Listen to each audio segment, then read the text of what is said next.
Video చూస్తున్న మన తెలుగు ప్రజలందరికీ నమస్తే. ప్రపంచంలో ఎక్కడా లేని విధంగా యాప ముద్దతో ఉన్న శివలింగాన్ని చూద్దాం రండి. మీరు చూస్తున్న ఈ దేవాలయం సంవత్సరంలో 3 నుంచి 4 నెలలు మాత్రమే బయట ఉంటుంది. మిగతా నెలల్లో నీళ్ళల్లో మునిగిపోయి ఉంటుంది. ఎక్కడో కాదు, మన ఆంధ్రప్రదేశ్ నంద్యాల జిల్లాలో ఉన్న సంగమేశ్వర దేవాలయం. ప్రపంచంలో మీరు ఏ దేవాలయంలో చూసుకున్నా శివుడి విగ్రహం రాతితో ఉంటది, కానీ ఈ దేవాలయంలో మాత్రం శివుడి విగ్రహం వేప ముద్దతో ప్రతిష్ఠించబడి ఉంటది.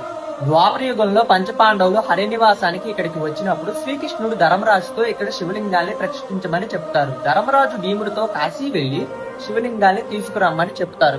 కానీ భీముడు వచ్చేసరికి చాలా ఆలస్యం అవడం వల్ల ఎక్కడ శుభముహూర్తం దాటిపోతాదో అని చెప్పేసి వేప ముద్దతో ధర్మరాజు ఇక్కడ శివలింగాన్ని ప్రతిష్ఠించేస్తారు. అది చూసిన భీముడు, నేను కాశీ వెళ్లి తెచ్చినంత లోపే ఇక్కడ మీరు ప్రతిష్ఠించారా అని చెప్పేసి ఎంతో ఆగ్రహంతో కోపంతో కాశీ నుంచి తెచ్చిన శివలింగాన్ని ఇలా విసిరి వేసేస్తారు.